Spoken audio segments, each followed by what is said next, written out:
Imagina vivir en una época donde una simple palabra mal dicha podía costarte la lengua, donde mirar mal a un noble podía enviarte a una tortura pública, y donde la muerte no era el peor castigo, sino el proceso para llegar a ella.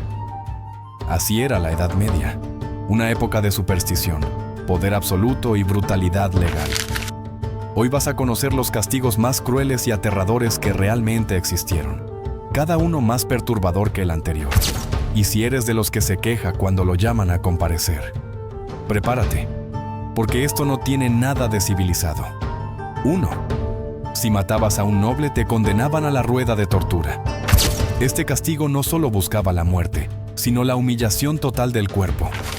La persona era atada a una gran rueda de madera, con brazos y piernas extendidos. Los verdugos usaban mazos de hierro para aplastar los huesos en una secuencia macabra. Primero los brazos, luego las piernas.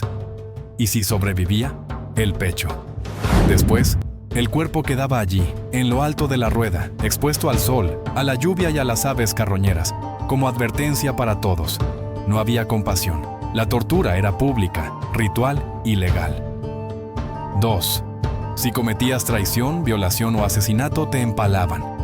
El empalamiento fue uno de los castigos más horrendos de la historia.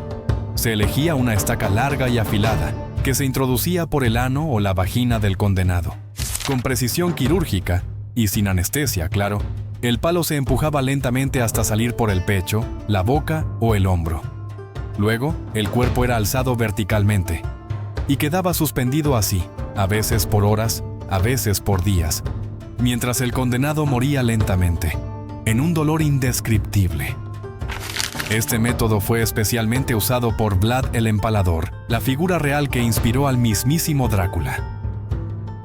3. Si insultabas al rey o desafiabas el poder, podías acabar dentro del toro de Falaris. Aunque su origen es griego, este castigo fue usado durante siglos. Era una estatua hueca de bronce en forma de toro. Se metía al prisionero dentro y se encendía una gran hoguera debajo. El bronce se calentaba y la persona se cocinaba viva, gritando hasta morir. Lo peor, el diseño incluía tubos y cámaras de eco, que convertían los gritos en un sonido parecido al mugido de un toro. Así, la muerte se convertía en espectáculo sonoro. ¿Sí? Medieval y macabro. 4. Si eras acusado de brujería o herejía, te encerraban en la doncella de hierro. Era un ataúd de metal con forma femenina, lleno de púas en su interior. Al cerrarlo, las agujas no perforaban órganos vitales, sino partes lentas de morir. Abdomen, costados, muslos. La persona no moría rápido. Gritaba durante horas, desangrándose en silencio, mientras la estructura se sellaba por completo.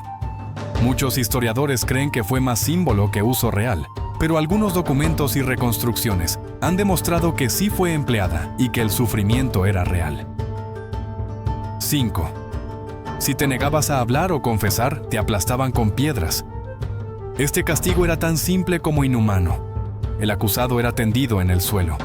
Encima de su cuerpo comenzaban a poner piedras, primero pequeñas, luego más grandes. Todo sin pausa.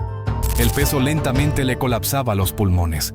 Moría sin poder gritar, sin poder moverse, sin haber sido declarado culpable, solo por guardar silencio.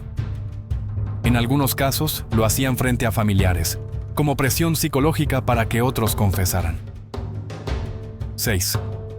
Si atentabas contra la iglesia o cometías sacrilegio, te colgaban en ganchos de hierro. Este castigo comenzaba con un grito, cuando los ganchos de acero se clavaban en la piel del acusado. Se insertaban en la espalda, las costillas o los hombros. Luego, era izado en el aire como carne colgada en el mercado. Se lo dejaba así, desangrándose, mientras el pueblo lo miraba con asombro o miedo. El castigo no siempre terminaba en muerte inmediata. A veces sobrevivían, pero quedaban marcados de por vida, literalmente. 7. Si cometías alta traición, te descuartizaban con caballos. El más simbólico de todos, el condenado era atado de manos y pies a 4 caballos diferentes. A la señal del verdugo, los animales eran azuzados para correr en direcciones opuestas. La carne se desgarraba, los huesos se partían. y si no funcionaba se usaban cuchillos o hachas para terminar el trabajo.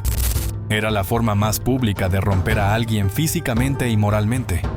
Una advertencia brutal de que el poder del rey no se desafiaba. Hoy tenemos leyes, jueces y derechos humanos. Pero en la Edad Media, el castigo era un espectáculo, un ritual de sangre y miedo. Nadie estaba a salvo, ni los pobres ni los nobles, porque cuando el poder decidía castigar, lo hacía sin piedad. Suscríbete para más historias reales y aterradoras de nuestro pasado. Nos vemos en el próximo video, y recuerda, vivir hoy es un verdadero privilegio.